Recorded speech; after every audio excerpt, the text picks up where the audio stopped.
ইয়াসরিব নামে ছিলে তুমি অলক্ষণের দেশ, বড়ই মারাত্মক যে ছিল তোমার পরিবেশ। ওরে নবীর ছোঁয়া লেগে তুমি সোনার মদিনা, নবীর ছোঁয়া লেগে তুমি সোনার মদিনা। সবে বলিব কিন্তু তোমায় বলতে পারি না।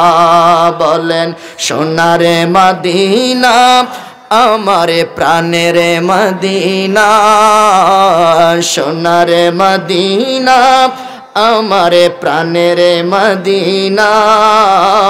সবে বলিব কিন্তু তোমায় বলতে পারি না, সবে বলিব কিন্তু তোমায় বলতে পারি না। I cannot forget you dear Madina. কথা কোন ঠিক না? এটা তো অলক্ষণের একটা দেশ ছিল। মদিনায় যারা যাইতো তাদেরকে সর্বপ্রথম জন্ডিস রোগ অ্যাটাক করত। হিজরত করে সাহাবায়ে কেরাম যখন নবীজির সাথে যখন মদিনাতুল মুনাওয়ারায় প্রবেশ করলেন, সব সাহাবায়ে কেরামদের হাতের তালু হলুদ হয়ে গেছে, পায়ের তালু হলুদ হয়ে গেছে, চোখগুলো হলুদ হয়ে গেছে, তারা খেতে পারে না। নবীজি ডাক দিয়ে বললেন, আল্লাহ, তারা ঘর বাড়ি ছেলে মেয়ে আত্মীয় স্বজন সব ছেড়ে দিয়ে এখানে এসেছে, এখানে আসার পরে তাদেরকে জন্ডিস রোগ বসেছে। আল্লাহ, এরকম যদি হয়, সাহাবায়ে কেরামের মন মানসিকতা যদি ভেঙে যায়, তাহলে পৃথিবীতে আমাদের অস্তিত্বের লড়াই হয়ে দাঁড়াবে। আল্লাহ, এখন কি করা যায়? আমার আল্লাহ রাসূল, আপনি বলেন কি করা লাগবে? বলে যে এই জন্ডিস রোগ এখান থেকে উঠাইয়া দিতে হবে। আরো জোরে কন্যা সুবহানাল্লাহ। আমার আল্লাহ ডাক দেয়া বলে, পয়গম্বর শুধু জন্ডিস রোগ নয়, আপনি তালিকা দেন কোন কোন রোগ মদিনায় থাকতে পারবে না। আমি আল্লাহ আপনার ইজ্জতে ওই রোগগুলা মদিনা থেকে বের করে দিব। জোরে বলেন আল্লাহু আকবার। এরে দুনিয়ার মুসলমান, হাজরে আসওয়াদের কোনো দাম ছিল না, নবীর কারণে হাজরে আসওয়াদ দামি হয়ে গেল। মাকাম ইব্রাহিমের কোনো মূল্য থাকতো না, নবীর কারণে মাকাম ইব্রাহিমের মূল্য আল্লাহ দিয়ে দিলেন। সাফা মারওয়ার মর্যাদা ছিল না, সাফা মারওয়া পাহাড়ের মর্যাদা থাকতো না, নবীর কারণে সাফা মারওয়া পাহাড়ের মর্যাদা আজকে উঠে গেল। এরে দুনিয়ার মুসলমান, জাবালে রহমতের কোনো মর্যাদা ছিল না, অন্যান্য পাহাড়ের মতো ওইটাও একটা পাহাড়, কিন্তু নবীর কারণে জাবালে রহমতের মর্যাদা আল্লাহ বাড়িয়ে দিলেন। এই জগতের মধ্যে নবীর কারণে বাইতুল্লাহর দাম বেড়ে গেল। মনে রাখবেন, নবী যদি না হইতো বাইতুল্লাহ হইতো না। কথা কোন ঠিক না? জোরে বলেন আল্লাহু আকবার। নবীর কারণে বাইতুল্লাহ হয়েছে, নবীর কারণে সাফা মারওয়া হয়েছে, নবীর কারণে আরাফা হয়েছে, মুজদালিফা হয়েছে, মিনা হয়েছে, নবীর কারণে বাইতুল্লাহ হয়েছে, নবীর কারণে ইয়াসরিব নামক শহরটা মদিনা নামক শহরে পরিণত হয়েছে। আওয়াজ করে বলেন, এমন নবী দরকার আছে না? না।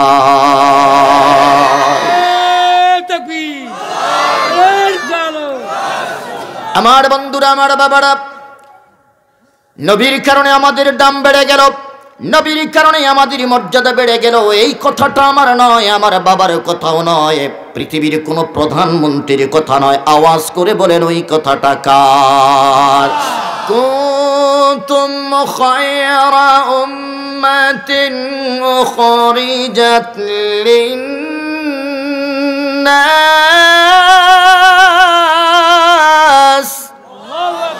রব্বি করিম ডাক দেয়া বলে, বান্দা, নবীর উম্মতদেরকে টার্গেট করে বলতেছেন, শুনো, আমি আল্লাহ আমার নবী মুহাম্মদের উম্মতকে সর্বশ্রেষ্ঠ উম্মত হিসেবে ঘোষণা দিলাম। চিল্লায়া এখন সুবহানাল্লাহ। শুধু ঘোষণার মধ্যে সীমাবদ্ধ নয়, রে তাত্তির মুসলমান শুনে নাও, আল্লাহ রব্বি করিম শুধু ঘোষণা দিয়েই ক্ষান্ত থাকেন নাই। আসমানি কিতাব, পৃথিবীর জমিনের মধ্যে যত আসমানি কিতাব ছিল, প্রত্যেকটা আসমানি কিতাবের মধ্যে নবীর ফজিলতের সাথে সাথে নবীর উম্মতের ফজিলত আমার আল্লাহ বয়ান করে দিয়েছে। যার কারণে পৃথিবীতে যত পয়গম্বরের আগমন হয়েছে, প্রত্যেক পয়গম্বর আসমানি কিতাব তেলাওয়াত করার সাথে সাথে, নবী মুহাম্মদের ফজিলতের তেলাওয়াত করার সাথে সাথে উম্মতের ফজিলত যখন তারা পাঠ করত। উম্মতের ফজিলত যখন তারা শুনতো তখনই তারা আল্লাহর কাছে ফরিয়াদ করেছিল, আল্লাহ আমাদেরকে পয়গাম্বর বানাইয়া আখির জামানার পয়গাম্বরের উম্মত যদি বানাইতা আমাদের জীবনটা বড় দামি জীবন হয়ে যেত। আরো আস্তে কোন সুবহানাল্লাহ। কত পয়গাম্বর সিজদার মধ্যে পড়ে আল্লাহকে বলতেছে, আল্লাহ আমাদেরকে আখিরি জামানার পয়গাম্বরের উম্মত হিসাবে কবুল করো। আমার আল্লাহ কারো দোয়া কবুল করেন নাই, শুধুমাত্র ঈসা পয়গাম্বরের দোয়া কবুল করেছে। আবার তিনি পৃথিবীর জমিনের মধ্যে আগমন করবে বন্ধু, তবে পয়গাম্বর হয়ে নয়, আমার নবীর উম্মত হয়ে আসবে। কথা কোন ঠিক কিনা? মনে পড়ে গেল আল্লাহর একজন পয়গাম্বরের কথা, হযরতে দানিয়াল আলাইহিস সালাতু ওয়াস সালাম। তিনি আসমানি কিতাব যখন পড়তে গেলেন, আসমানি কিতাব পড়তে গিয়ে যখন উম্মতে মুহাম্মাদের ফজিলতের অধ্যায়টা যখন তিনার চোখের সামনে দৃষ্টিগোচর হয়ে গেল, তিনি পড়তে পড়তে যখন পেয়ে গেলেন উম্মতে মুহাম্মাদের ফজিলত হলো এই, তারা যদি একবার সুবহানাল্লাহ বলে, তারা যদি একবার আলহামদুলিল্লাহ বলে, মুসলমান আমার আল্লাহ একবার বলার কারণে আসমান এবং জমিনের মধ্যে ফাঁকা জায়গাটা নেক দিয়ে ভরপুর করে দিবেন। আরো আস্তে কোন সুবহানাল্লাহ, চিল্লায়া বলেন আল্লাহু আকবার। এরে সিলেটের মুসলমান খুব গভীর মনোযোগ দেন, পয়গম্বররা যদি সুবহানাল্লাহ একবার বলতো আমার আল্লাহ তাদেরকে সওয়াব দিত একটা। পয়গম্বরদের উম্মত যদি সুবহানাল্লাহ একবার বলতো তাদেরকে সওয়াব দিত একটা। কিন্তু আখিরি জামানার পয়গম্বরের উম্মতের বিষয়টা ভিন্ন। আমার আল্লাহ ডাক দেয়া বলে, রে আমার বান্দারা নবীর উম্মতেরা শুনে নাও, তোমরা যদি ঈমান এবং ইহতিসাবের নিয়তে একবার যদি সুবহানাল্লাহ বলো, আমি আল্লাহ নবীর ইজ্জতের খাতিরে আসমান এবং জমিনের মধ্যে ফাঁকা জায়গাটা তোমাদের জন্য বেহিসাব নেক দিয়ে ভরপুর করে দেব। আরো জোরে বলেন আল্লাহু আকবার। আমার নবী এই জন্য বলেছেন, উম্মত তোদের দাম তোদের মর্যাদা আল্লাহ এত বাড়াইয়া দিছে, সুবহানাল্লাহি ওয়ালহামদুলিল্লাহি তামলাআন আয় তামলা মা বাইনাস সামাওয়াতি ওয়াল আরদ।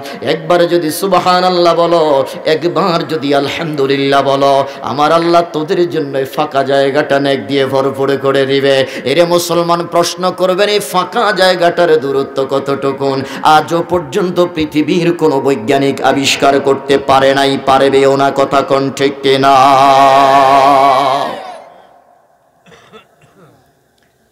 দানিয়াল পয়গম্বর ডাক দেয়া বলতেছে, দুনিয়ার মানুষ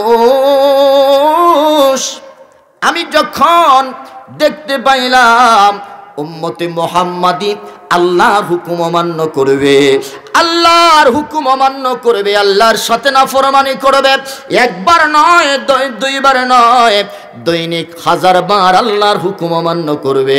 অমান্য করার সাথে সাথে যদি তাওবাতুন নাসুহা তারা করে ফেলে, সাথে সাথে খালেস তওবা যদি করে ফেলে, আমার আল্লাহ সাথে সাথে তাদের তওবা কবুল করে তাদের জীবনের সব গুনাহ মাফ করে দিবে। আরে চিন্তা করলেন যে আমাদের বাবা আদম সফিউল্লাহ একটা হুকুম অমান্য করছে 300 বছর, 350 বছর, 100 বছর কান্না করছে। আল্লাহু আকবার বলেন। বলেন হুকুম অমান্য করছে কয়টা? জোরে কোন? কষ্ট হচ্ছে মনে হয় আপনাদের। ছেড়ে দেব? চলবে? জিন্দা আছেননি সবাই? কে কে মুর্দা আছেন হাত উঠান। দেখছেন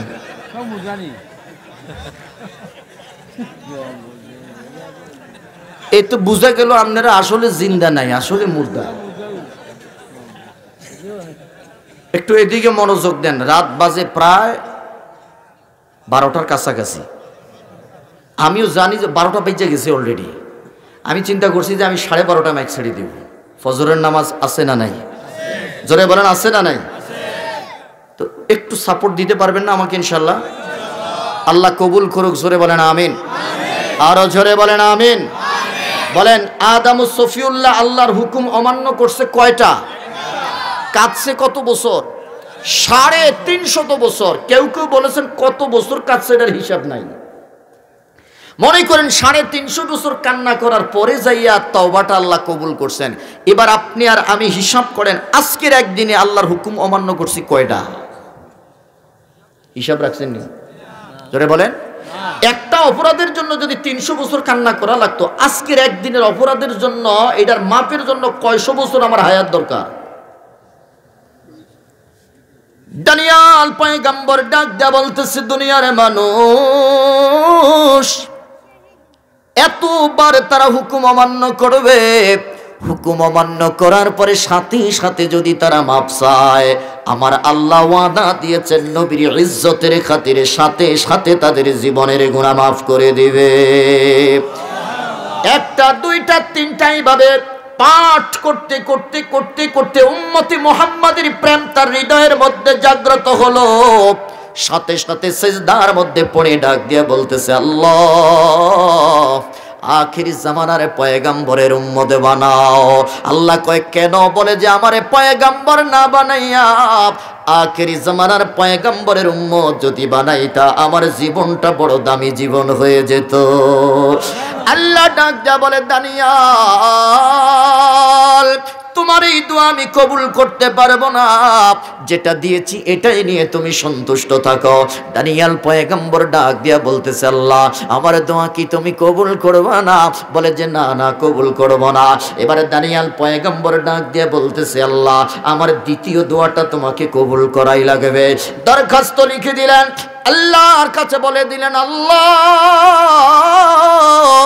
আমার নবীর উম্মত বানাও নাই, তবে তোমার দরবারে ফরিয়াদ রে আল্লাহ, আমার যেদিন মৃত্যু হয়ে যাবে আমার মৃত্যুর পরে আমার জানাজার ইমামতিটা তুমি আখিরি জামানার পয়গম্বরের উম্মতরে দিয়া করাইও। আরো আস্তে কর আল্লাহু আকবার। আমার জানাজার ইমামতিটা যেন আখিরি জামানার পয়গম্বরের উম্মত করে। আমি জানতে চাই রে মুসলমান, বলেন আমাদের দাম আছে না নাই? আওয়াজ করে বলেন দিয়েছে কে? আমার জানাজার ইমামতিটা যেন আখিরি জামানার পয়গম্বরের উম্মত করে। আহারে মুসলমান, অথচ এর 1000 বছর পরে আমার নবী পৃথিবীতে আইছেন। সুবহানাল্লাহ। তখন আমরা তো দূরের কথা, আমগো নবীও পৃথিবীতে আসেন নাই। আল্লাহ কয় ঠিক আছে, যা তোর এই দোয়াটা আমি কবুল করলাম। সুবহানাল্লাহ কইতেন না? আরো আস্তে কোন সুবহানাল্লাহ। দোয়াটা কি ছিল? যে আখিরি জামানার পয়গম্বরের উম্মতরে দিয়া আমার জানাজার ইমামতিটা করাইও। আমার রাসূল সাল্লাল্লাহু আলাইহি সাল্লাম তখনও কিন্তু পৃথিবীতে আগমন করেন না। আমার বন্ধুরা, আমার বাবারা, দানিয়াল পয়গম্বর তার কওমের লোকদেরকে বলে দিলেন, আমার কওমের লোকেরা শুনো, আমার যখন মৃত্যু হয়ে যাবে, আমার মৃত্যুর পরে আমার লাশটাকে তোমরা গোসল দিও না, আমাকে কাফনের কাপড় পরাইও না, আমার জানাজার নামাজ পড়াইও না, আমাকে দাফন করে তোমরা পৃথিবীর জমিনে সমাধিস্থ করবা না। কওমের লোকেরা ডাক দিয়া বলতেছে, দানিয়াল জবাব দাও, তাহলে কি হবে? তোমার লাশটা যদি ফুলে যায়, লাশটার মধ্যে যদি পছন্দ ধরে, লাশের ভিতর থেকে যদি দুর্গন্ধ আসে রে দানিয়াল, জানতে চাই তখন আমরা কি করব? দানিয়াল পয়গম্বর ডাক দিয়া বলতেছে, আমার কওমের লোকেরা শুনে নাও, আমি তোমাদেরকে আকীদা দিয়ে গেলাম, নবীদের লাশ কোনোদিন পছন্দ ধরে না। আরো আস্তে কোন সুবহানাল্লাহ। না সুবহানাল্লাহ কইলে পুলিশ ধরবে না, বাড়ির যা কইবেন নিয়ত করছেন সব সুবহানাল্লাহ একসাথে মারমু। সুবহানাল্লাহ কোন? প্রশ্ন করবেন, হুজুর কেন সুবহানাল্লাহ বলার জন্য এতটা তাগাদা দিলেন? আমি বলতে চাই, এখান থেকে আমাদের আকীদার শিক্ষার আছে। আল্লাহর পয়গম্বর দানিয়াল 1000 বছর পূর্বে, হাজার বছর পূর্বে দুনিয়াবাসীকে শিক্ষা দিয়ে গেলেন, নবীদের লাশ কোনোদিন পচে না, নবীদের লাশ কোনোদিন মাটি খায় না। অথচ আজকে আমার দেশের হাইব্রিড মুফতিরা বলতেছে মদিনার নবী পচে গলে মাটির সাথে মিশে গেছে। চিৎকার করে কন্যা নাউজুবিল্লাহ। এরা কোনোদিন নবীর উম্মত হতে পারে না, এরা কোনোদিন মুসলমানের বন্ধু হতে পারে না, এরা ইহুদিদের দালাল। কথা বলেন ঠিক কিনা? বলেন মদিনার কামলি বলা নবী আমাদের মদিনায় আছে না নাই? জিন্দা না মুরদাম? আমাদের নবী হায়াতুন নবী, শুধু রহমাতুল লিল আলামিন নবী নয়, বরং পৃথিবীর জমিন থেকে যত পয়গম্বর বিদায় নিয়েছে তারা কবরের মধ্যে রওজা শরীফে জিন্দা। কথা কোন ঠিক কিনা? আমাদের আহলুস সুন্নাহ ওয়াল জামাতের আকীদা হলো ইন্নাল আম্বিয়া আহয়াউ ফি কুবুরিহিম ওয়া ইউসাল্লুন ওয়া ইউহাজ্জুন। সমস্ত পয়গম্বরেরা তাদের রওজার মধ্যে জিন্দা। তারা দাঁড়িয়ে দাঁড়িয়ে নামাজ আদায় করে, হজের সময় তারা তালবিয়া পাঠ করে, চিৎকার করে বলেন আল্লাহু আকবার। দলিল নিয়ে যান। আজকে আমার দেশের যত হাইব্রিড মুফতি আছে তাদের কানে আমি মেসেজটা পৌঁছে দিতে চাই যে আমাকে তুমি গালি দাও, আমি তোমাকে কিছুই বলবো না। আমার বাবাকে যদি গালি দাও, সর্বোচ্চ তোমার দিকে আমি ঘৃণার থুতু নিক্ষেপ করতে পারি, কিন্তু আমার নবীর ব্যাপারে কোনো ধরনের বদ আকীদা পোষণ করলে আমরা কাউকে ছাড় দিতে চাই না। প্রয়োজনে রক্ত দিব, এরও বেশি প্রয়োজন হলে জীবন দিব, তারপর আমরা ঈমান দেব না। কথা বলেন ঠিক কিনা? ঈমানের বাজারে আজকে আগুন লাগছে মিয়া। এখন আবার নতুন আরেক মাসআলা দিছে যে ওযু ছাড়া কোরআন শরীফ ধরা যাবে। এরাই কয়দিন পরে বলবে ওযু ছাড়া কয়দিন পরে নামাজও পড়া যাবে। এদেরকে চিহ্নিত করার দরকার আছে না নাই? যারা বলেন আছে না নাই?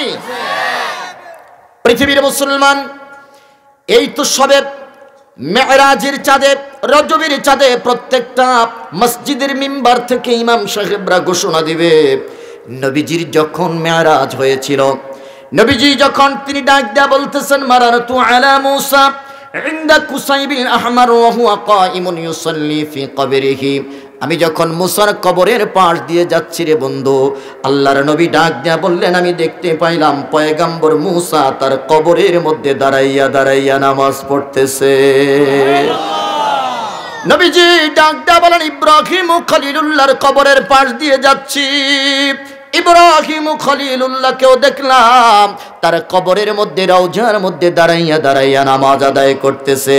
এর সিলেটের মুসলমান আওয়াজ করে বলেন মুসা পয়গম্বর যদি তার কবরের মধ্যে জিন্দা থাকতে পারে, ইব্রাহিম ও খলিলুল্লাহ যদি তার রওজার মধ্যে জিন্দা থাকতে পারে, মুসার নবী, ইব্রাহিমের নবী, সমস্ত নবীদের নবী, রহমাতুল লিল আলামিন নবী, আমার আপনার নবী রওজা শরীফে জিন্দা থাকতে পারে কি পারে না? দুই হাত তুলে বলেন পারে কি পারে না? সুতরাং এই মুলামার্কা মুফতিদের ফতোয়া আমরা মানতে চাই। বলেন বলেন চাই? হাইব্রিড মুফতিদের ফতোয়া আমরা মানতে চাই। মনে মনে হয়তো গালি দিতেছেন এই হুজুর দাওয়াত দিল কিল্লাইগা, আগামী বছর আর এই হুজুর দাওয়াত দেওয়া যাবে না। আমিও কইয়া গেলাম এরকম মন মানসিকতার লোকদের দাওয়াতও আমি আইতাম না। জীবন দিব তো ঈমান? বলেন জীবন দিব তো ঈমান? আমার নবী জিন্দা না মুর্দা? তোমার চোখ নাই তাই দেখো না, তোমার কান নাই তাই শোনো না। আমার নবীর ইশক যাদের হৃদয়ের মধ্যে আছে তারা সামনাসামনি নবীকে দেখতেছে। কথা বলেন ঠিক কিনা? যারা সামনাসামনি নবীকে দেখে ইয়া নবী সালাম আলাইকা বলে দাঁড়াইয়া সালাম দিচ্ছে, তোমার চোখ নাই এজন্য তুমি দেখো না। চোখ থেকে বেদাতের চশমা খোলো। নবী দূর নয়, নবী ইমানদারের জানের চাইতে আরো কাছে। কথা বলেন ঠিক কিনা?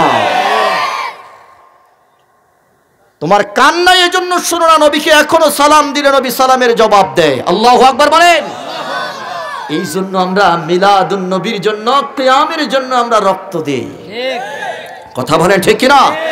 আল্লামা সাহেব কিবলা ফুলতরি রহমাতুল্লাহি আলাইহি সৈয়দপুরের জমিনটা রক্ত দিয়ে লালে লাল করে দিয়েছে, তারপরেও মিলাদ কিয়াম বন্ধ করেন নাই, আমরাও বন্ধ করতে পারি না। আওয়াজ করে বলেন মিলাদুন নবী চাই কি চাই না? দুই হাত তুলে বলেন কিয়াম চাই কি চাই না? ইয়া রাসূলুল্লাহ। আমার বন্ধুরা, আমার বাবারা, এই জন্য আকীদার ব্যাপারে কোনো ছাড় দেওয়া যাবে না। প্রয়োজনে রক্ত দিতে হবে। আমাদের আকাবিররা রক্ত দিয়ে শিক্ষা দিয়ে গেছেন যে বাতিলের কাছে হার মানা যাবে না। এখন নতুন দেখছেন রক্ত দেওয়াতে লাভটা হয়েছে কি দেখেন, এখন স্বাধীনতার 53 বছর পরে এখন আইসা কইতেছে হ্যাঁ আমরাও তো মিলাদুন্নবী মানি, এখন মিলাদুন্নবীর প্রোগ্রামে তাদেরকেও দেখা যায় না, আমরা তো দেখি। তো এখন এত বছর পরে মিলাদুন্নবী পাইছো, তো আমরা বলি আর কি, ডাইরেক্ট তো আর কইতাম পারি না, এমনি বলি যে মেসেজটা যেন তাদের কানে যায় যে আমরা এখন যেহেতু মিলাদুন্নবী পাইছো, তো আমরা তো আরো আগেই পাইছি, তখন আমরা জিলাপি খাইছি, এখন তো আর আমরা জিলাপি খাই না, এখন আমরা কি খাই, কথা কই না, আকনি কইলে তো বুঝতো না দুনিয়ার মানুষ, বাংলাদেশের সব জেলার মানুষ বিরিয়ানি খায়, আজকে আসেনি আসেনি জিলাপি না বিরিয়ানি? হে মিয়া সাহেব, এত বছর পরে তোমরা মিলাদুন্নবী পাইছো, আমরা দাওয়াত দিচ্ছি, আগে জিলাপি দিয়া শুরু করো, বিরিয়ানি পর্যন্ত আসতে আরো 53 বছর সময় লাগবে। আর তোমরা যখন বিরিয়ানিতে আইবা তখন আমরা জান্নাতুল ফেরদাউসে কাচ্চি বিরিয়ানি খামু, কথা বলেন ঠিক কিনা? আমাদের ইমানটা বাড়ছে না কমছে? কারণ আমাদের আকাবিররা এটার জন্য রক্ত দিয়েছে, কথা বলেন ঠিক কিনা? আমার বন্ধুরা, যেটা বলতেছিলাম, বলেন আমাদের দাম বাড়াইয়া দিচ্ছেন কে? আল্লাহ। কার কারণে? কার দ্বারা? সিন্নি খাইলি বেটা, মোল্লা চিনলি না। নবীর কারণে এত নিয়ামত তুমি পাচ্ছ, আর নবীকে এখনো পর্যন্ত চিনতে পারলা না। তুমি বেদাতের চশমা লাগাইয়া কো ওইটা বেদাত, ওইটা বেদাত, ওইটা বেদাত, আর আমরা নবীর প্রেমের চশমা লাগাইয়া দেখি যে দাঁত সবগুলোর আছে। সুবহানাল্লাহ খান বলেন, দাঁত আছে না নাই? আমগুলো বেদাতি কইও না, আমরা যদি কামড় মাইরা ধরি পরনের লুঙ্গিটাও থাকবে না, কথা কন না? তুমি যেই উসুল দিয়া টঙ্গী বিশ্ব ইস্তেমার মাঠে যাও, ওই উসুল দিয়ে আমরা মিলাদুন্নবীর মাহফিল করি, একই উসুল। যেই উসুল দিয়ে তুমি সিরাতুন নবীর মাহফিল কায়েম করো, ওই উসুল দিয়েই আমরা মিলাদুন্নবীর মাহফিল সাজাই। যেই উসুল দিয়ে তুমি সালাফি কনফারেন্স সাজাও, ওই উসুল দিয়ে আমরা মিলাদুন্নবীর মাহফিল কায়েম করি। বরং তোমাদের থেকে আমরা দলিল 100টা বেশি দিতে পারবো, কথা বলেন ঠিক কিনা? দলিল দিতে না পারলে সার্টিফিকেট সবগুলো তোমারে দিয়ে দিব। দাম আছে না নাই? দিয়েছেন কে? কার কারণে? ওরে সুবহানাল্লাহ কয় না? আমার বন্ধুরা, আমার বাবারা, দানিয়াল পয়গম্বর তার কওমের লোকদেরকে বললেন, খবরদার, পয়গম্বরদের দেহ মাটি খায় না, পয়গম্বরদের দেহ গলে না, পয়গম্বরদের দেহের মধ্যে কোনোদিন পছন্দ ধরে না। পয়গম্বরদের মর্যাদা দিয়েছেন কে? সুফি ফতে আলী ওয়াইসি ডাক দেয়া বলে, আমি মদিনায় গেলাম, চক্ষু বন্ধ করলাম, নবী দেখতে পাইলাম। জগতের মধ্যে আল্লামা সৈয়দ আহমদ রেফাই রহমতুল্লাহ আলাইহি ডাক দেয়া বলে, আমি মদিনার রওজার পাশে যখন গিয়ে নাতে মুস্তাফা শুরু করে দিলাম, মদিনার রওজার পাশে গিয়ে যখন আমি আমার আবেদন শুরু করে দিলাম, রওজা পাক থেকে রহমাতুল আলামিন ডান হাত বের করে দিয়েছে। চিল্লায়া কোন সুবহানাল্লাহ, আর জোরে বলেন আল্লাহু আকবার। আমরাও নবীর কাছে যেতে চাই কি চাই না? সুফি ফতে আলী ওয়াইসি যদি নবী দেখতে পারে, আল্লামা সৈয়দ আহমদ রেফাই রহমতুল্লাহ আলাইহি যদি নবীজির ডান হাতের মধ্যে চুম্বন দিতে পারে, আমরাও বলতে চাই নবীর প্রেম যদি ভিতরের মধ্যে থাকে, আমার নবী রহমাতুল আলামিন আমার সাথে আপনার সাথে দিদারে দিতে পারে কি পারে না? যদি একটা ছোট্ট পাখি হইতাম, যদি একটা ছোট্ট পাখি হইতাম, একটা উড়াল দিয়া পাক ভূমি মদিনায় যাইতাম, কথা কোন ঠিক না? পাইলে নিরালায় গো নবী, পাইলে নিরালায়, বলেন পাইলে নিরালায় গো নবী, পাইলে নিরালায়।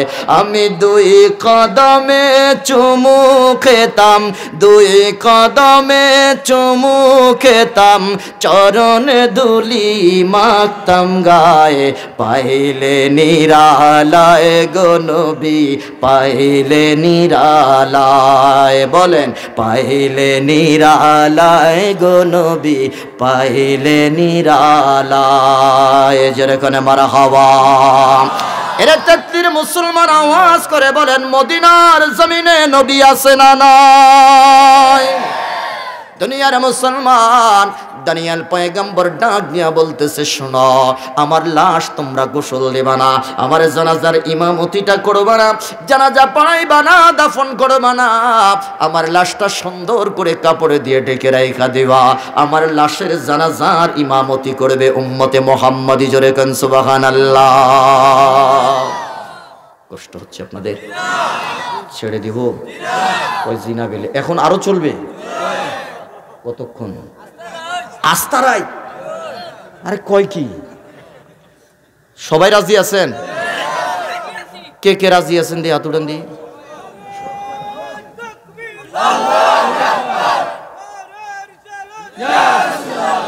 মারহাবা কোন? বুড়াটির তেজ দেখেই তো আমার এশক উঠে গেছে। জুয়ান্ডি সব কিন্তু বয়ে রয়েছে, এনে তাকবির দিছে এই বুড়ায়, হেনে তাকবির দিছে ওই বুড়ায়। জুয়ান্ডির মধ্যে এশক নাই মনে হয় কেউ।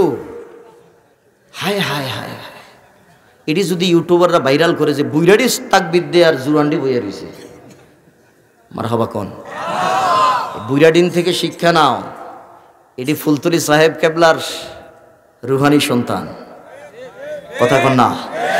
ফুলতলি সাহেব কেবলার রুহানি সন্তান। এশক আছে, তরিকতের মধ্যে প্রেম আছে মিয়া, তরিকতের বাইরে যাইবেন আদব নাই, প্রেম নাই।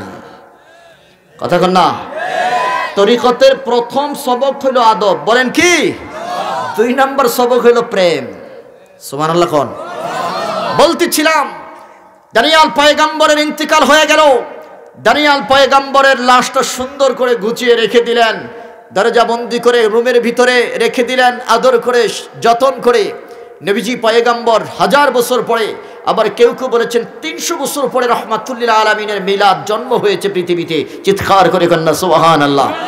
আমার বন্ধুরা, আমার বাবারা, এবার নবীজির কাছে আল্লাহ বয়ান করতেছেন, নবী আপনার একজন পাগল আছে, ওই পাগলটার লাশ ইরাকের তুস্তর নগরীতে পড়ে আছে গো নবী। আমি আল্লাহর কাছে দোয়া করেছি, আল্লাহ আখিরি জামানার পয়গম্বরের উম্মতের ইমামতির মাধ্যমে আমার বিদায়টা দিও। ইয়া রাসূলুল্লাহ, নবী গো, আমি ওই পাগলটার দোয়া কবুল করেছি। আপনার উম্মতকে বলে দিবেন, আপনার উম্মতকে বলে দিবেন, ওই দানিয়েল পয়গম্বরের লাশটাকে চিহ্নিত করে যেন তাকে আদর করে গোসল দিয়ে তার জানাজার ইমামতি করে যেন দাফনটা দেয়। জোরে জোরে কন্যা সুবহানাল্লাহ। নবীজি সাথে সাথে মসজিদের মিম্বরে দাঁড়িয়ে গেলেন, ডাক দিয়া বললেন, সাহাবী রে, আমার সাহাবীরা মনোযোগ দিয়ে শোনো, আমার একটা পাগলা আছে ইয়ামেনে, আর একটা পাগলা আছে তুস্তর নগরীতে। রে সাহাবীরা, আমার এই ইয়ামেনের পাগলাটারে আমার জুব্বাটা হাদিয়া দিও, আর ইরাকের তুস্তর নগরীতে যে পাগলাটার লাশ আছে, যতন করে তারা জানাজার ইমামতি কইরা তাকে দাফন কইরো। আওয়াজ করে বলা যাবে কি আল্লাহু আকবার। নবীর পাগল হইলে পরে লাভ না ক্ষতি। আল্লাহ বানাইলেন আসমান জমিন, আর বানাইলেন রাতের আর দিন, অবশেষে বানায় মানুষ প্রেমের কারণে, অবশেষে বানায় মানুষ প্রেমের কারণে, প্রেমের ডুরি বান্ধনে মদিনার শনে। বলেন, প্রেমের ডুরি বান্ধনে মদিনার শনে। নূরে নবী বানাইলো আল্লাহ প্রেমের কারণে, নূরে নবী বানাইলো আল্লাহ প্রেমের কারণে, ওরে প্রেমের ডুরি বান্ধনে মদিনার শনে। জোরে কনে মারহাবা। এরা মুসলমান, রাত 1টা বেজে যাচ্ছে, বলেন নবীর শান ভালো লাগে না খারাপ লাগে? নবীর শান শুনলে পরে আশিকের কাছে ভালো লাগবে, আর বেঈমানের কাছে বেঈমানের শরীরে চুলকানি আরম্ভ হবে। কথা কোন ঠিক না? সারা রাত যদি নবীর শান বলা হয়, আমার মনে হয় একটা আশিক রাসূল উঠবে না। কথা কোন ঠিক না? এরা দুনিয়ার মুসলমান, হযরত উমরকে টার্গেট করে বলতেছেন, উমর মনোযোগ দিয়ে শুনো, এক পাগলারে জুব্বা উপহার দেওয়া লাগবে, আরেক পাগলারে জানাজা পড়াইতে। মাশাআল্লাহ, খুব অ্যাক্টিভ শ্রোতা। বলেন, এক পাগলারে কি দেওয়া লাগবে? আরেক পাগলারে জানাজা পড়াইয়া বিদায় দিতে হবে। আল্লাহু আকবার। নবীজির ইন্তিকাল হয়ে গেল, পৃথিবীর পর্দা অতিক্রম করে নবী রওজা মুবারকের মধ্যে আরাম ফরমাচ্ছেন। নবীজির পরে হযরতে আবু বকর খেলাফতের মসনদে বসলো, আবু বকর বিদায় নিলেন।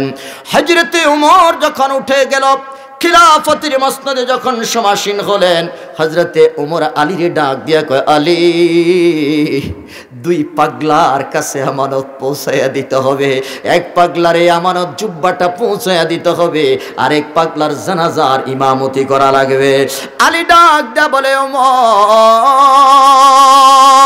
ওয়াইস আল কারনির বাড়ি হলো ইয়ামেনে।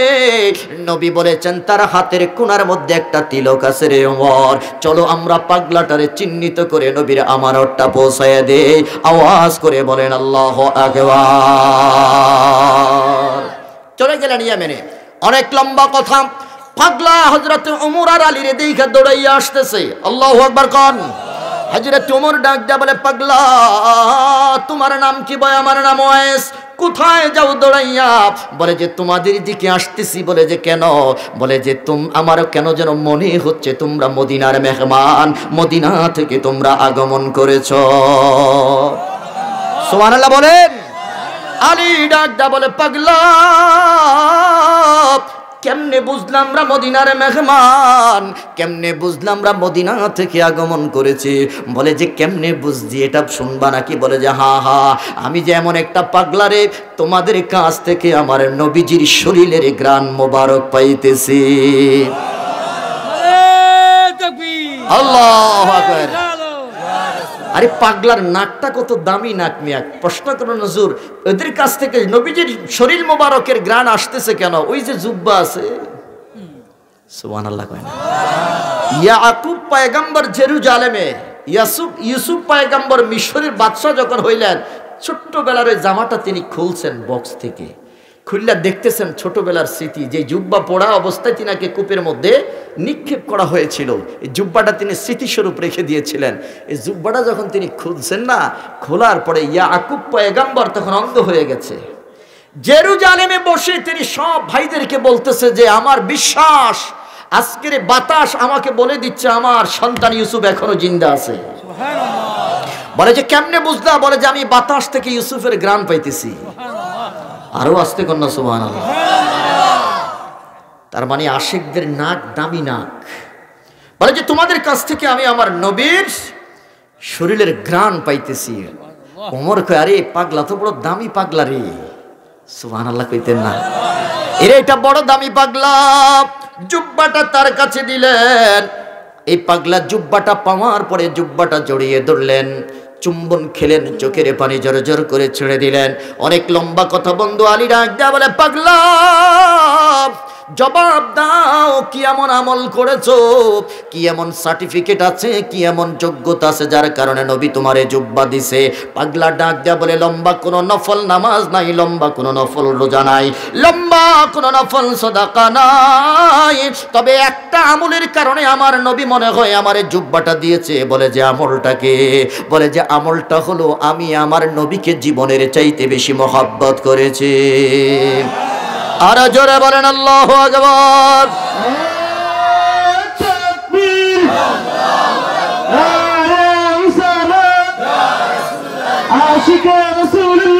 জিন্দাবাদ জিন্দাবাদ। আমার বন্ধুরা, আমার বাবারা, আমার সময় অত্যন্ত স্বল্প। অল্প সময়ে আমি সব কথা শেষ করে দিচ্ছি। আল্লাহর পয়গম্বরের সাহাবী হযরত আলী যখন বললেন আমিও তো নবীরে ভালোবাসি, ওমরও নবীকে ভালোবাসে, দুই ভালোবাসা তো সেম, আমরাও জীবনের চাইতে বেশি ভালোবাসি, তুমিও ভালোবাসছো, আমাদেরকে না দিয়ে তোমারে কেন জুব্বা দিল? এবার পাগলা ডাক দেয়া বলে, আলী, আমার কেন যেন মনে হচ্ছে দুই পক্ষের ভালোবাসার মধ্যে পার্থক্য আছে। হযরতে আলী কয়, পার্থক্যটা বুঝাইয়া দাও। ওমরও কয়, পাগলারে পার্থক্যটা বুঝাইয়া দাও। বলে যে পার্থক্য হলো এই, তোমরা নবীরে ভালোবাসো জীবনের চাইতে বেশি। কয় হা হা, তোমাদের দাঁতগুলো আমাকে দেখাও। হযরতে ওমর দাঁতগুলো দেখিয়ে দিলেন। হযরতে আলীকে ডাক দিয়া বললেন, আলী তোমাদের দাঁতগুলো আমাকে দেখায় দাও, আমাকে দেখাও। আলীও দাঁতগুলো দেখায় দিলেন। এবার পাগলা ডাক দিয়া বলে, ওমর রে আলী, নবীকে তোমরা জীবনের চাইতে ভালোবেসে এখনো 32টা দাঁত মুখের মধ্যে রেখে দিয়েছো, আর আমিও নবীকে ভালোবাসি। পার্থক্য দেখো, যেদিন আমি উহুদের ময়দানে শুনেছি আমার নবীর দান্দান মোবারক শহীদ হয়েছে, আমি নবীকে এতটা ভালোবাসি রে ওমর, উহুদের ময়দানের সংবাদ শোনার সাথে সাথে আমি পাগলা 32টা দাঁত আমি নবীর প্রেমে কুরবান করে দিয়েছি। জোরে বলেন আল্লাহু আকবার। বলেন পাগলার প্রেম বেশি কম না বেশি? হযরতে ওমর কয় আর কিছু বলা লাগবে না রে বন্ধু, বুঝা ফেলছে। আলী ডাক দিয়া বলে, পাগলারে 2 নম্বর প্রশ্নের জবাবটা দাও। কয় প্রশ্নটা কি? নবীর এত বেশি মহব্বত করো, এত বেশি ভালোবাসো, জীবনে কোনোদিন নবীর সামনে গেলা না কেন? জীবনে কোনোদিন তোমাকে নবীর সামনে দেখলাম না কেন? আলী কয়, নবীর সামনে আমি 10টা বছর নবীর খেদমত করেছি, তোমাকে কোনোদিন নবীর সামনে দেখি নাই কেন? এবারে পাগলা ডাক দিয়া বলতেছে, আলী নবী দেখার স্বাদ আমারও ছিল রে আলী।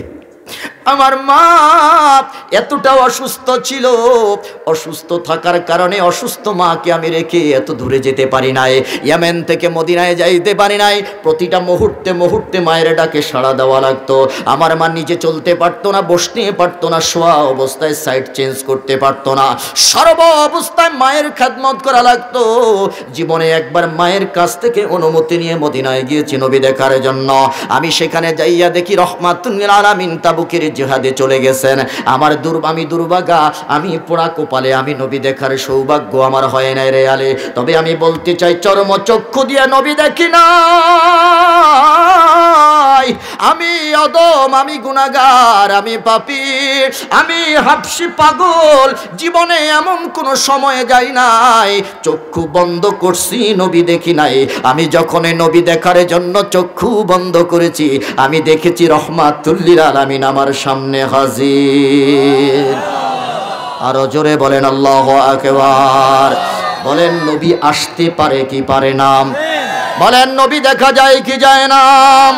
ইমাম জালালউদ্দিন সুয়ুতি রাহমাতুল্লাহ আলাইহি বলেছেন, রাআইতু রাসূলুল্লাহি সাল্লাল্লাহু আলাইহি ওয়াসাল্লাম বিদআন ওয়া ৭০ মাররা ফিল ইয়াকযা। আমি জালালউদ্দিন সুয়ুতি ৭০ বারের চাইতেও বেশি আমার রাসূলকে জাগ্রত অবস্থায় দেখেছি। চিল্লায়া কোন সুবহানাল্লাহ। নবী দূরে না কাছে? বলেন দূরে না কাছে?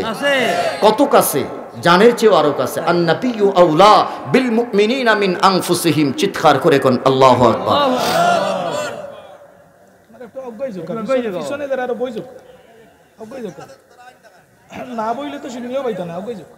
ওরে বাস, সিন্নি তো দিতাম না। যারা খারাইয়া রইছ সিন্নি পাইতা নাই, একটু ভিতরে ভিতরে ঢুইকা যাও রে বা। মাশাআল্লাহ মাশাআল্লাহ বলেন জোরে গান মারহাবা।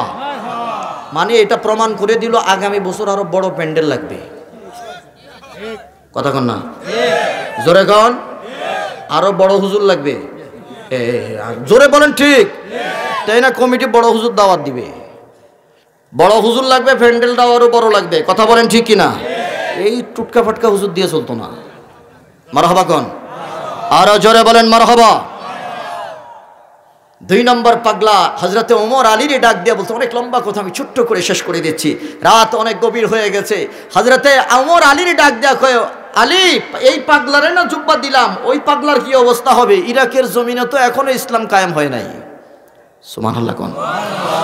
ইসলাম কায়েম না হওয়া পর্যন্ত ইরাকের জমিনে যাওয়া যাবে না। বলে যে তাহলে কি করা চলবে? হযরতে ওমর নবীজির সাহাবী আবু মুসা আল আশআরী রাদিয়াল্লাহু তাআলা আনহুকে সেনাপ্রধান নির্বাচন করলেন। তিনার নেতৃত্বে মুজাহিদ বাহিনী ইরাকের জমিনে প্রেরণ করলেন। ইরাকের জমিনে প্রেরণ করার পরে বলে দিলেন, সেখানে দিন ইসলাম কায়েম করতে হবে, কালিমার পতাকা উড়াইতে হবে, আর দানিয়াল পয়গম্বরের লাশটা শনাক্ত করে তার ইমামতি করতে হবে। চিল্লায়া কন্না আল্লাহু আকবার। হযরত আবু মুসা শারি সেখানে গিয়ে তিনার নেতৃত্বে যুদ্ধ শুরু করে দিলেন। ইসলামের বিজয় হলো, কালিমার পতাকা উঠতেছে। আল্লাহর নবীর সমস্ত সাহাবায়ে কেরাম মুসলিম মুজাহিদরা গনিমতের মাল সংগ্রহ করার জন্য ছুটাছুটি শুরু করে দিলেন। গনিমতের মাল বুঝছেন তো, যুদ্ধলব্ধ সম্পদ, অর্থাৎ যারা পরাজয় করেছে, যারা ফেল মারিছে, তাদের আড় মাছ, তাদের বোয়াল মাছ, তাদের রাজহাঁস কান্দি লইয়া নাচানাচি। কথা কয় না, দেখছেন নি আপনারা? হ্যাঁ, আড় মাছ, বোয়াল মাছ, রাজহাঁস, শাড়ি কাপড়, এই কইছি না, মানে এটা হলো আনন্দ। সব বিজয়ের পরেই যারা পরাজয় বরণ করে তাদের পুকুরের মাছ পর্যন্ত ধরে নিয়ে আসে। কথা বলেন ঠিক কিনা? হযরত আবু মুসা আশআরী রাদিয়াল্লাহু, এতে বেশি কিছু কইলে আবার আপনারা কইবেন যে এটাই তো জঙ্গিবাদী, এই মৌলবাদীর ওয়াজ শোনা যাইতো না। যাই হোক, আমি বুঝার জন্য বললাম আর কি। হযরত আবু মুসা আশআরী রাদিয়াল্লাহু তাআলা চিন্তা করলেন যে সবাই গনিমতের মাল সংগ্রহের জন্য ব্যস্ত, আমার তো টার্গেট হলো দানিয়াল পয়গাম্বরের লাশটাকে বের করা। চিল্লায় কোন আল্লাহু আকবার। অন্দর মহলে ঢুকে গেলেন, গিয়ে দেখলেন একজন বুড়িমা দরজার সামনে বসে আছেন। বসে বসে দরজাটা, রুমটাকে পাহারা দিচ্ছেন। হযরত আবু মুসা আশআরী ডাক দিয়ে বললেন, বুড়িমা জবাব দাও, তুমি এখানে বসে বসে কি করতেছ? বলে যে তুমি কে, তোমার নাম কি, তোমার পরিচয়টা দাও। তুমি মনে হয় এই শহরের মধ্যে নতুন এসেছো? বলে যে হ্যাঁ, আমি নতুন এসেছি। এরে বুড়িমা, তোমার কি খবর নাই? তোমার বাদশাহ, তোমার রাজা হেলিকপ্টারে কইরা বলাইছে, তোমার কি খবর নাই? কয় না। সুবহানাল্লাহ কয় না। তোমার রাজা আত্মগোপনে চলে গেছে, এখন মুসলমানদের সামনে পড়লে পড়ে তোমার বাদশার, তোমার রাজার কাপড় চোপড় কিচ্ছু থাকবে না, এই জন্য আত্মগোপন করে তারপরে পলায়ন করেছে। তুমি কি জানো না? কয় না, আমি জানি না। বলে যে এখন থেকে ইরাকের জমিনে কোরআনের হুকুম চলবে। চিল্লায় এখন সুবহানাল্লাহ। বলে যে তাই নাকি? বলে যে হ্যাঁ। বলে জবাব দাও, এখানে কি পাহারা দিচ্ছ?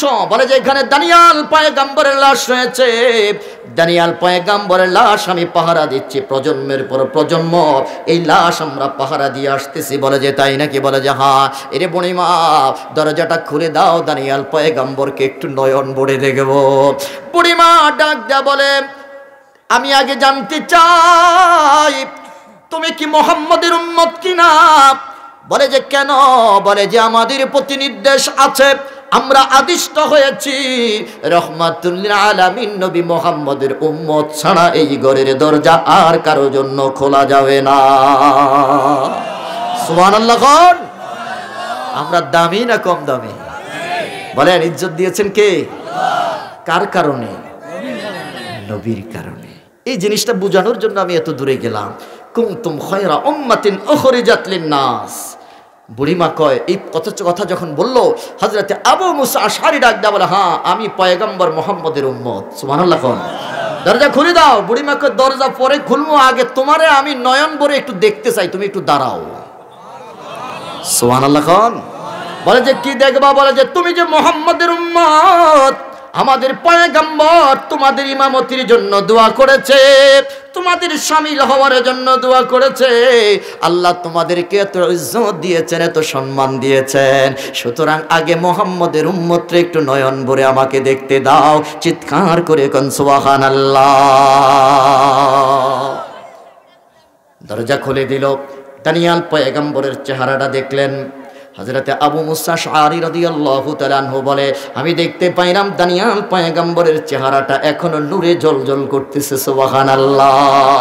1000 বছর পার হয়ে গেছে, এখনো লাশ পচে না। এরে মোল্লা, আমি জানতে চাই কোন ডলারের কারণে তুমি ফতোয়াটা ঘুরাইয়ে দিছো? এটা জাতি জানতে চায়। কথা বলেন ঠিক কিনা? ডলার পাইলে ফতুয়া ঘুরে যায়, এটা আজকে নতুন বিষয় নয়। আমার যুবক বন্ধুরা খুব হুঁশিয়ার। আমাদের রাস্তা পুরানটা, রাস্তা কোনটা বলেন দেখে? শাহজালাল ঠিক ছিল না ব্যাঠিক ছিল? শাহপরান ঠিক ছিল না ব্যাঠিক ছিল? খাজা মাইনুদ্দিন চিশতি ঠিক ছিল না ব্যাঠিক ছিল? আমরা ওই ঠিক পথেই থাকতে চাই। কথা বলেন ঠিক কিনা? নতুন কোন ডিজিটাল রাস্তা আমরা চাই, যত ডিজিটাল তত ভেজাল। কথা বলেন ঠিক কিনা? দেন না, কাটতে কাটতে এখন ইসলামডারে 3/4 বানায় ফেলছে। পুরান চাল ভাতে বলে, হ্যাঁ বলেন, পুরান চাল নতুনটা দেখতে চিকচিক করে পানি ছাড়ি দেয়। কথা বলেন ঠিক কিনা? নতুনটা দেখতে ভালো দেখা যায় কিন্তু পানি ছাড়ি দেয়। এটা পোষলে, পুরানটা একটু পোষলে পানি দিয়া খাওয়া যায়, আর নতুনটা পোষলে এটার মধ্যে পানি দিলেও এটা খাওয়া যায় না। আমার যুবক বন্ধুরা ঠিক আছে কথা? জীবন দেব তো ঈমান দেব না, মনে থাকবে। ওমরের কাছে চিঠি লিখে দিলেন, ওমর, দানিয়াল পয়গম্বরকে পেয়ে গেলাম, তুমি আসতে পারো অথবা তুমি কাউকে সত্যায়ন করে দিতে পারো, তুমি কাউকে সিলেক্ট করে দিতে পারো যে পয়গম্বর দানিয়ালের ইমামতি করবে। সুবহানাল্লাহ।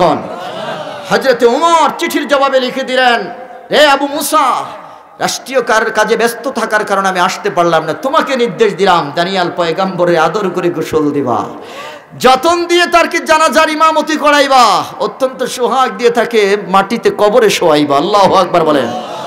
দোয়া কবুল করছে কে? আল্লাহ। বলেন, আমাদের দাম আছে না নাই? কম না বেশি? কে দিয়েছেন? কার কারণে? নবীর কারণে। আহারে, শেষ কথা বলে আমি শেষ করে দিচ্ছি। আজকে যদি দানিয়াল পয়গম্বর জীবিত থাকতো আর যদি দেখতো যে নবীর উম্মত সুদ নামক পায়খানা খেয়ে মাকে বিয়ে করে, সুদ নামক পায়খানা খেয়ে মায়ের সাথে দৈনিক 1000 বার জিনা করে, দানিয়াল পয়গম্বর আল্লাহর কাছে মাপ চাইতো যে আল্লাহ ওই নবীর উম্মত আমারে বানাইও না। ঈসা পয়গম্বর বলতো যে আল্লাহ ওই নবীর উম্মত আমারে বানাইও না। যেই উম্মত এতটা নাফরমান, যেই মা 10 মাস 10 দিন পেটে ধারণ করেছে, যেই মা এত কষ্ট করে আমাকে লালন পালন করেছে, নিজে না খেয়ে সন্তানের মুখে খাবার তুলে দিয়েছে, যেই মা নিজে ছিঁড়া কাপড় পরে সন্তানের জন্য নতুন জামা কাপড় কিনে দিয়েছে, যেই মা নিজে পেশাবের উপরে শুয়ে সন্তানকে বুকের উপরে রেখে রাত্রি যাপন করেছে, ওই মায়ের সাথে সন্তান জিনা করতেছে, ওই মাকে বিবাহ করতেছে। হযরতে মুসা কালিমুল্লাহ আল্লাহর কাছে মাপ চাইতেন, আল্লাহ ওই নবীর উম্মত আমাকে বানাইও না, ওই উম্মতের স্বামীর আমাকে করো না। হযরতে দানিয়াল পয়গম্বর আল্লাহর কাছে দোয়া করতেন যে আল্লাহ আমার এই দোয়া তুমি ফিরায় নাও, আমি ওই উম্মতের অন্তর্ভুক্ত হতে চাই না। আমার বন্ধুরা, আমার বাবারা, আল্লাহ এদের ব্যাপারেই বলেছেন, উলাইকা কাল আনআম। তুই মাকে বিবাহ করেছিস, তুই মায়ের সাথে মেলামেশা করতেছিস, তুই মানুষ না, তুই মানুষ নয়, তুই রাস্তার কুকুরের চাইতে তুই খারাপ। কথা কোন? আল্লাহ বলেছেন, উলাইকা কাল আনআম বাল হুম আদাল, এরা জানোয়ারের চাইতে, কুকুরের চাইতেও খারাপ। আমার বন্ধুরা, আমার বাবারা, আমি আজকের এই মাহফিল থেকে আপনাদেরকে মেসেজ দিতে চাই। বলেন দেখি, মাকে বিবাহ করবেন এমন কোন সন্তান কি এখানে আছেন? মায়ের সাথে মেলামেশা করবেন এমন সন্তান কি এখানে আছেন? তাহলে কেন আমি সুদ নামক এই পায়খানার সাথে নিজেকে জড়িত রেখে আমি মাকে বিবাহ করব? জঘন্য এই কাজটা কেন করব? আমি মায়ের সাথে কেন মেলামেশা করব? আমার মা, যাদের মা ওই অন্ধকার কবরে শায়িত আছে, ওখান থেকে মা আল্লাহর কাছে বিচার দিচ্ছে, নালিশ দিচ্ছে, আযাব আর গজব কামনা করতেছে। আল্লাহ, যেই সন্তানকে এত কষ্ট করে লালন পালন করেছি, ওই সন্তান আজকে আমাকে বিবাহ করতেছে, ওই সন্তান আমার সাথে মেলামেশা করতেছে। আল্লাহ, ওই সন্তানটাকে তুমি পৃথিবীতে আস্থা রেখো না, আযাব আর গজব দিয়ে তাকে হালাক করে দাও, ধ্বংস করে দাও। পৃথিবীতে যেমনি ভাবে মায়ের দোয়া আল্লাহ কবুল করবেন, ওই কবরস্থ মায়ের দোয়াও আল্লাহ কবুল বলেন করতে পারে কি পারে না? সুতরাং মায়ের সন্তানেরা, আমি আজকে আপনাদেরকে শেষ মেসেজটা দিতে চাই, আমরা মাকে বিবাহ করব না। সবাই বলেন, আমরা মায়ের সাথে মেলামেশা করব না। যদি কেউ এখানে এরকম থেকে থাকেন, সুদের সাথে জড়িত আছেন, কিস্তি উঠাইছেন অথবা লোন উঠাইছেন, আগামী কালকে প্রয়োজনে নিজের বাড়িটা বিক্রি করে হলেও এটা থেকে মুক্ত হয়ে যাবেন। তার কারণ হলো এই, হারামের মধ্যে কোনোদিন আরাম বলেন বলেন আরাম নাই। আমি একজন দায়ী হিসাবে আপনার পায়ে হাত রাখলাম, আমরা সুদ খাবো না, বলেন সুদ দেব না। আখিরি জামানার পয়গম্বরের উম্মতের দাম আছে না নাই? আছে। কম না বেশি? আল্লাহ আমাদেরকে বুঝার মতো তৌফিক দান করুক। জোরে বলেন আমিন, আরো জোরে বলেন আমিন।